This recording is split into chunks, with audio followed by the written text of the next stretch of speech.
ಮುಖ್ಯ ಕಾರ್ಯನಿರ್ವಹಿಸುತ್ತಾರೆ.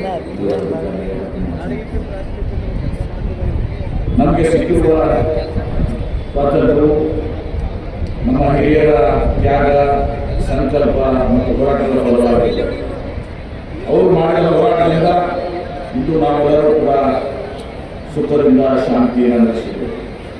ಇದು ನಾವು ಎಂದಿಗೂ ಮರೆಯದೆ ಈ ಹಿರಿಯರಿಗೆ ಕೃತಜ್ಞರಾಗಿರಬೇಕು ಮತ್ತು ಈ ಸಂದೇಶವನ್ನು ನಮ್ಮ ಕಿರಿಯ ತಲೆಮಾರಿಗೆ ಮುಟ್ಟಿಸಬೇಕು ಎಂಬ ಕರ್ತವ್ಯವಾಗಿದೆ.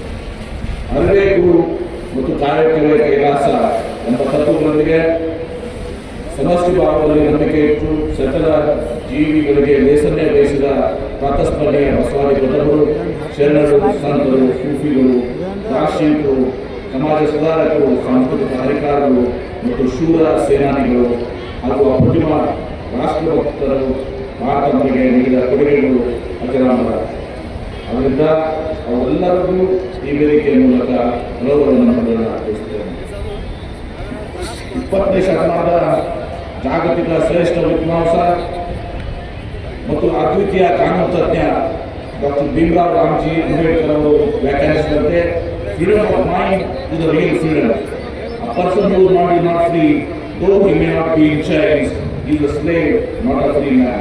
One whose mind is not free, though he may not be able in prison, may not be in the prison, is a prisoner, not a free man. ಎಂಬ ಮನೋಭೂಮಿಕೆಗೆ ಪುಷ್ಟೀಕರಣ ನೀಡುವುದರಲ್ಲಿ ಸುಮಾರು 200 ವರ್ಷಗಳವರೆಗೆ ನಡೆದ ಭಾರತ ಮಾತೆಯ ಸ್ವಾತಂತ್ರ್ಯ ಸಂಗ್ರಾಮವು ಜಾಗತಿಕ ಇತಿಹಾಸದಲ್ಲಿ ವಿಶಿಷ್ಟ ಸ್ಥಾನ ಪಡೆದಿದೆ.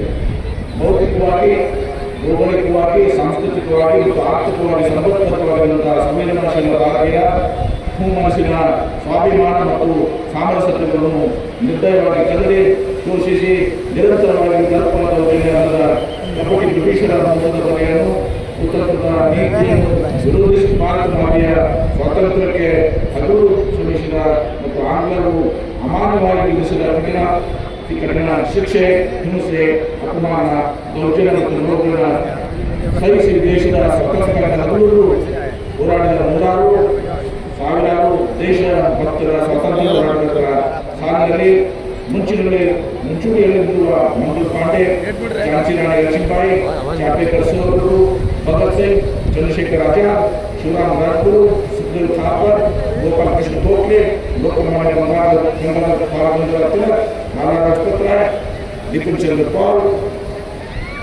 ಚಿತ್ತರಂಜನ್ ದಾಸ್, दादाभाई नौरोजी, राष्ट्रपिता महात्मा गांधी जी।